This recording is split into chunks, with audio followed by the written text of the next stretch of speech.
Now, from CBS News Miami, this is Facing South Florida with Jim DeFede. Welcome to Facing South Florida. I'm Jim DeFede. 2 weeks ago, we highlighted how Florida Senator Ashley Moody, when she was State Attorney General, approved the diversion of $10 million of taxpayer money from a Medicaid settlement to the Hope Florida Foundation. And she did so without placing any of the safeguards and guarantees that her office would typically require to make sure the money was properly spent. This was money that was supposed to be used to expand health care for poor children in Florida. But instead, it ended up in the bank accounts of a pair of political action committees, one of which was controlled by the Governor, Ron DeSantis, and his then Chief of Staff, James Uthmeier. Moody refuses to answer questions about her actions, but in a statement released by her campaign after our report, Moody attempted to distance herself from the affair, suggesting the blame rests with the governor and his administration. The statement says, and quote, "This was an Agency for Healthcare Administration agreement that AHCA chose to negotiate and settle through AHCA lawyers and outside counsel almost 2 years ago." There is still a lot to this story that I want to get to. Joining us now is retired Lieutenant Colonel Alex Vindman, who is hoping to be the Democratic nominee against Moody this November. Lieutenant Colonel, thank you very much for coming in. Good to be back with you, Jim. All right, so I know the questions I want to get answered from Ashley Moody. What are the questions you'd like to see Ashley Moody address? Well, I think that the grand jury investigation is likely very damning, and I think that's why it's being concealed. I think what we want to see is Ashley Moody be out on the record saying that this should be released. Ultimately, the people of Florida deserve to know what's going on. She needs to come clean about her role in taking away $10 million away from children and Medicaid. Now, she did, as part of her statement, say that she would have no problem if the report was released. Yeah. Is that not good enough? It is not. It is one of her campaign team saying this. She needs to go out on the record and say that she would fight to have this released. The reason is, if you think about this case, this is somebody that signed off on $10 million coming out of children's health care to go to a political campaign. That couldn't be a more dastardly, more corrupt act. The people of Florida deserve to know the details, deserve to know why she signed off on this before we get to Election Day. And I think the fact is, to me, it's clear that this is being concealed. They've not answered any of my calls for transparency. I know they also haven't answered any of your questions along the way.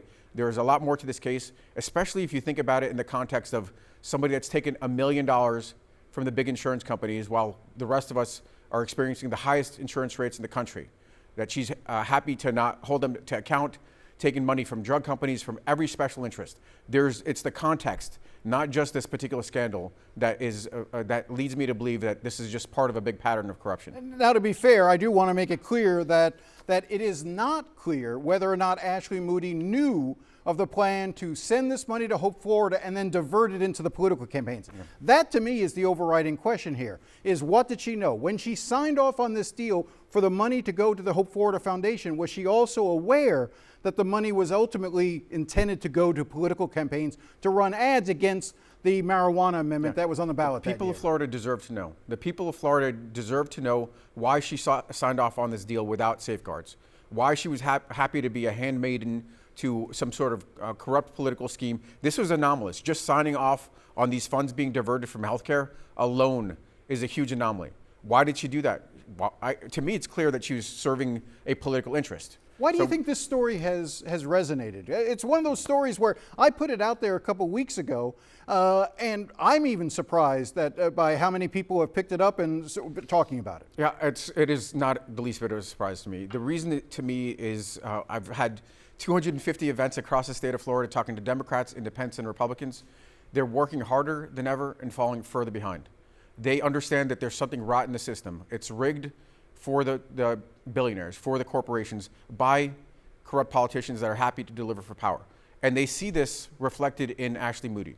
They see it reflected in her stock trading, $2 million. They see it reflected in her taking money from big insurance companies, from drug companies, from all special interests.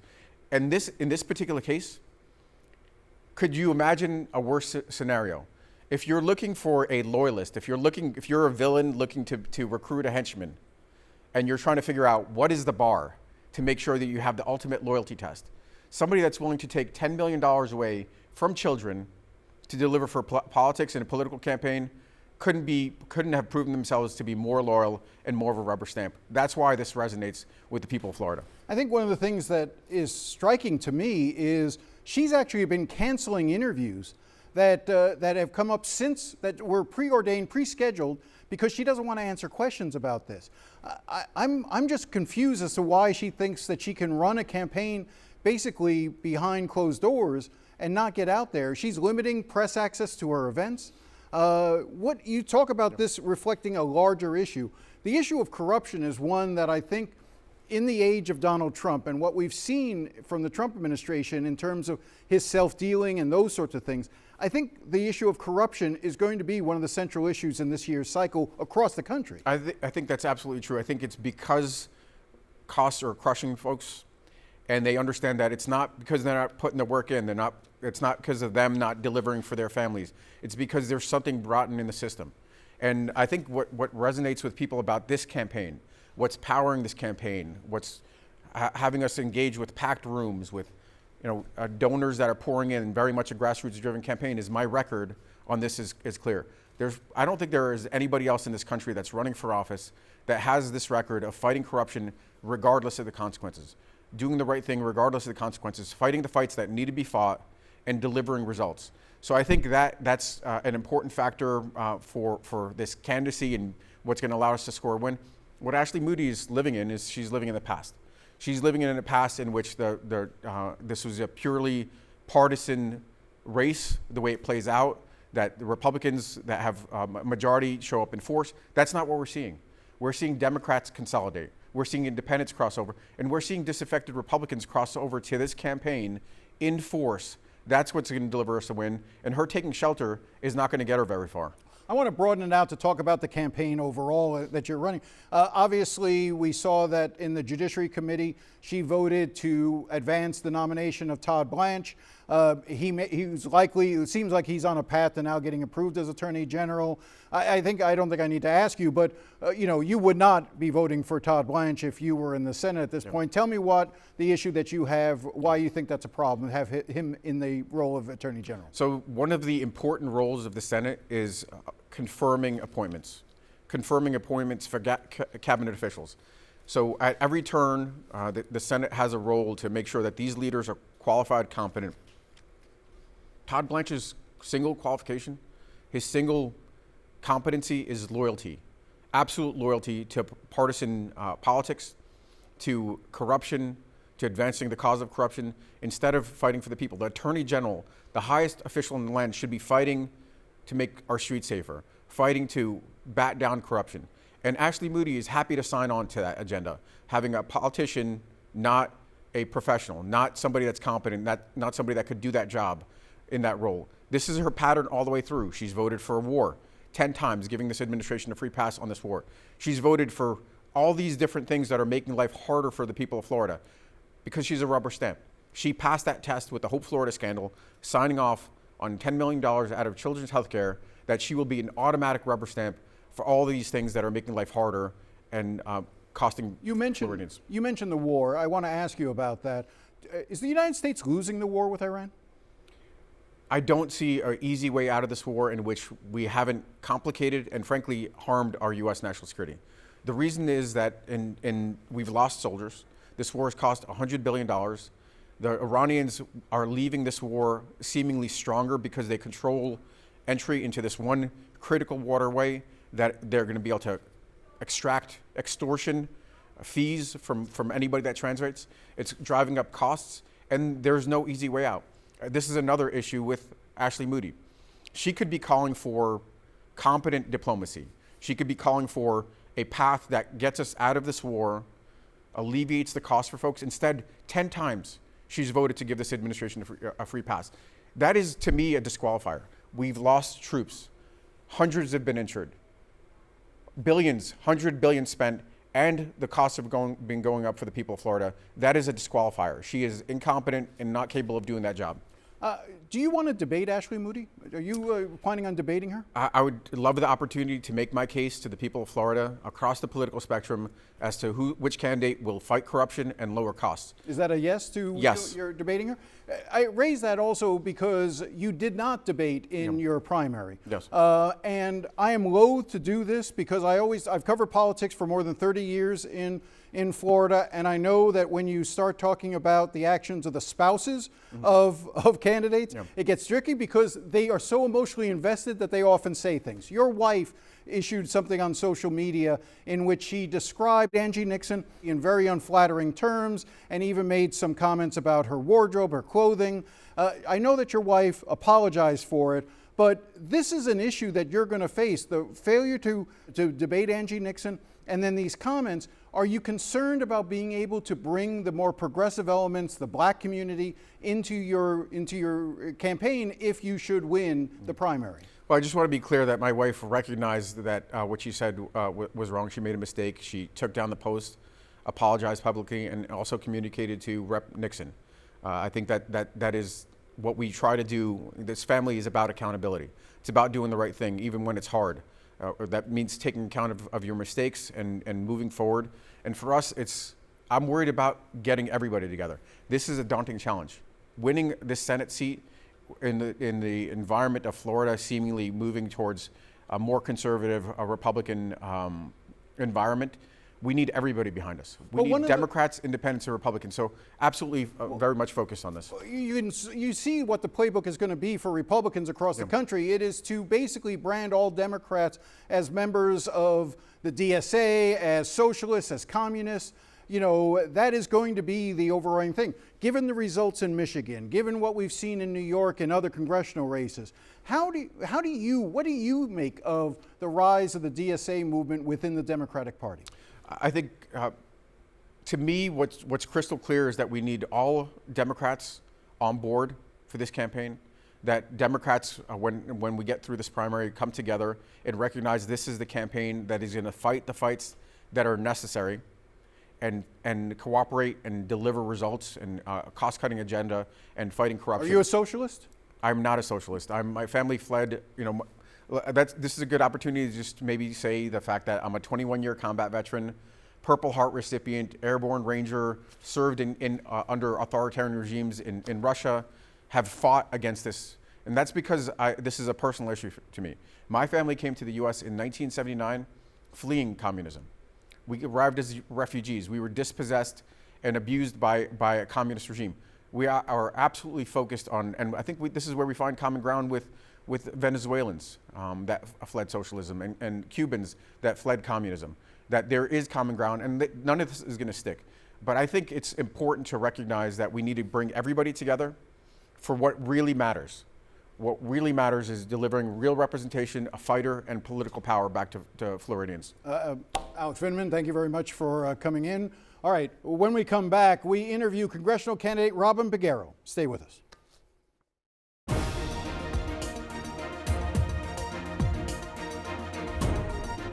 Welcome back. The race to see who will be the Democratic nominee to take on Republican Congresswoman Maria Elvira Salazar in District 27 is being closely watched. Last week, we spoke to Elliot Rodriguez, the former CBS newsman turned politician.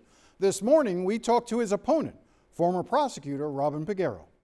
Robin, thank you for coming in. I want to start with, last week I had Elliot Rodriguez on, and I asked him why he didn't want to debate, and he seems to be more focused on Salazar than on you. You wanted to debate. Tell me what the issues are that you think differentiate you from Elliot Rodriguez. Well, one of the biggest is that he won't speak about the issues. So his website has no issues page whatsoever. It doesn't mention Trump, not once. His launch video didn't mention Trump, not once. And I think what's important is that we have somebody who is different from Maria Elvira Salazar. We know that when we put up Republican Light or someone much like her, right, another newscaster with no public service experience, look what that got us 6 years ago, voters will just go with the real thing as opposed to the imitation. I'm completely different from Salazar. I stood up to the president as an investigator in the January 6th committee, and that's what we need, someone who's going to fight this administration, that's going to tell him that he's wrong, that's going to defend immigrants in this community. I also have a public service record to run on that Elliot does not. He has never done any public service in his life. He has no experience for this job, no qualifications for this job in particular. And that's a problem. That's a question mark. That's a risk for Democratic voters. You know exactly where I stand. So talk a little bit about your background. So when you say that you're better suited for this position, what makes you better suited? Well, so I've done public service my whole life. That started from when my parents came to this country, my father from the Dominican Republic, my mom from Ecuador, and they both decided to enlist in the U.S. Army. Separately, they had that thought. That's where they met. That's where they fell in love. I have chosen at every point, despite graduating from, going from Hialeah to Harvard College and Harvard Law School, to do public service and serve this community. And so I did that as a homicide prosecutor here in Miami for 7 years, helping protect this community. I did it as a staffer on Capitol Hill, working as a junior staffer, as a 21-year-old kid, making my way up all the way to chief of staff. I've done every single job in Congress but congressman, and chief of staff is basically the mini congressman. And I like to say I can be congressman on day one. I know where all the bathrooms are, but I also know how Congress functions, and I know how it doesn't function. And so with that public service record, you know what you get with me. You know where I'll be as a congressman. Elliot is a question mark, unfortunately, and we need someone who has a past record. His primary argument is that he's better known in the community, and so therefore he has a better chance of beating Salazar. And let's face it, Salazar is sitting on more than $2 million in campaign funds. Neither you nor Elliot have actually done that great in terms of fundraising. You're well behind in terms of what Salazar will have for that race. So what makes you think you can beat Salazar in November? But I'm way ahead of Elliot in terms of the money. I've raised over $1 million, and Elliot is at half of that. But he's only been in the race for a little over 3 months. You've been in for a year. But that was exactly his argument, right? I'm this big force that everybody knows. I'm going to come in, I'm going to battle Salazar. He cannot raise a 40-year-old who is just a fresh face in politics, right? And it's because our message is resonating. It's because I've been working hard, and Elliot hasn't. Elliot feels it's a coronation, and he hasn't really been putting in the work. This is his first time at age 70 in his 8th decade to get into this arena. We need somebody who's a battle-tested candidate who has been there for the past year. And so, look, I am the best one to go up against Maria Elvira Salazar. I have the resources. You talked about name ID. Elliot is at 45% name ID. He was before any paid communications. I was at 28%. It's not that vastly different. Now I've been putting money into ads and mailers so that people can get to know me. Name ID is gone. The name ID advantage for Elliot Rodriguez. What do you think the major issues in November will be in this race? It has to be pocketbook issues. I am out there in the community. I'm talking to folks. And of course, middle class, working class people like me and like my family growing up are really struggling in this moment. And we have a congresswoman who is voting to give tax buyouts and tax breaks to corporations and billionaires as opposed to helping us and doing it on the backs of middle class families and their health care. So we got to focus on getting rid of the Trump tariffs. We got to focus on giving tax relief to middle class, working class people. That's got to be our focus. And then immigration reform as well. People in this community are being deported. I go on way more Spanish language media than really my opponent, Elliot. I'm doing that all the time, and I'm telling them the fact that this president has deported more Cuban Americans than any other president in the history of the United States. Do you favor abolishing ICE? No, I favor rerouting our resources from ICE, federal agents who are in our streets shooting down people, to the border. That's what it's supposed to be about, trying to stop the importation of drugs. And I favor, the reason we had to keep ICE is we got to deport violent criminals. I, as a homicide prosecutor, worked hard to make sure that people who injured people in our community were held to account, including their deportation if they didn't have the right papers. And so violent criminals absolutely have lost their privilege to be in this country. That does not mean that 90% of the folks who are being rounded up in the streets who have no criminal history should be deported and shouldn't be given a path to citizenship. They absolutely should. Let's talk about health care. Obviously, this congressional district had the highest number of people who were signed up for the Affordable Care Act. The big, beautiful bill struck those tax subsidies for many people in the district. What do you want to do about health care in the district and across the country, for that matter? In the short term, since January 1st, we've seen 93,000 people in our community in this district lose their health care.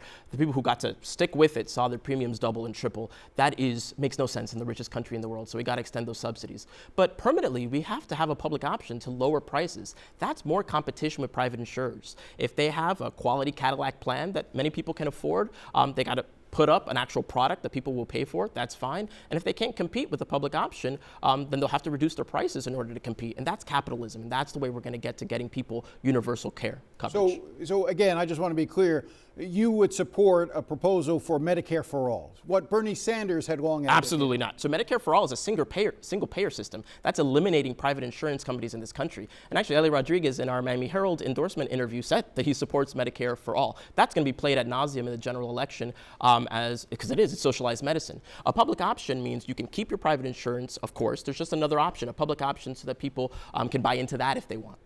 The issue of you talked about the tariffs and what Trump is doing. Let's actually back up a second. Let's talk a little bit more general about Donald Trump. What do you consider to be the greatest problem with the Trump presidency at this point?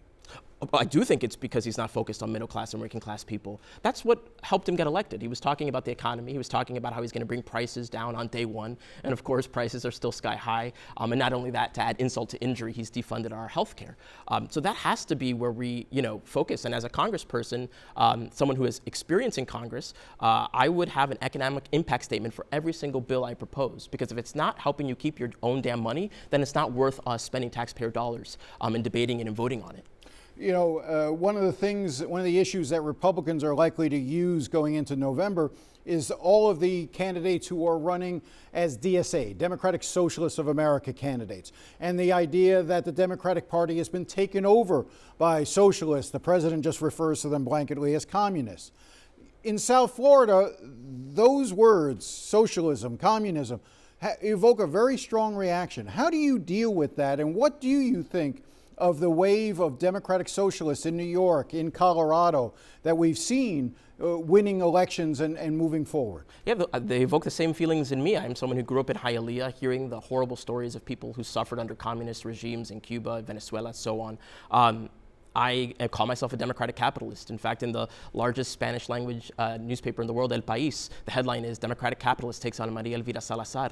And so, look, the Democratic Party is a big tent. We're right now a pro-democracy party. We're trying to hold together our institutions and our norms. I welcome everybody who wants to stand in opposition to this president and the horrible things he's doing in our community, because our congresswoman is certainly giving him vote after vote after vote for free. But me, myself, and in this community, we know that an option, something like the public option, is a good capitalistic solution that allows folks to have more choices. Consumers have more ability to buy health care as opposed to limiting it to just the government. Let's just take a step back for a second with the time that we have remaining. Why are you doing this? Why are you running? Why did you want to get into this race? I have always really wanted to be fulfilled by my work. And when, as I mentioned, my parents enlisted in the Army, that story, that origin story of mine, really sat with me. And, much to their chagrin, as I mentioned, I worked really hard. I went to public schools in Hialeah. I graduated #1 in my class, and I was able to work my way, because I had to work through Harvard College and Harvard Law School. And at every point, my colleagues went off to make a good amount of money. After college, either in finance or iBanking, and after law school, certainly, I was on the Harvard Law Review. Most of my colleagues went off to make upwards of 6 figures at a law firm. For me, after college, I went to DC to work in the Congress, making $24,000 a year. And then after law school, I came back here to Miami, making $40,000 a year to be a prosecutor. I have always cared about serving this community. That's what I want to continue to do. And I think that when you are applying for a job, you should be qualified for it. You should have actual experience. You wouldn't look at a resume in a different field and say, oh, you can have this job. I can't do what you do. I don't have the experience to be a newscaster or a journalist. And so I think if you want to give someone a promotion of this magnitude, it's very serious to be in Congress. And at this moment, it's very serious. Give it to somebody who knows what they're doing. Robin Peguero, thank you very much for your time. Thank you so much. We'll be right back. Before we leave you today, we wanted to let you know that next week we're bringing you an expanded edition of Facing South Florida. So join me next Sunday at 8 a.m. for a live 1-hour special to help you prepare for the 2026 Florida primary right here on CBS News Miami. Well, that's all the time we have for today. If you have any thoughts or comments, please feel free to contact me at jdefede@cbs.com. Oh, how I do enjoy hearing from you. Thanks again for watching. Enjoy the rest of your day.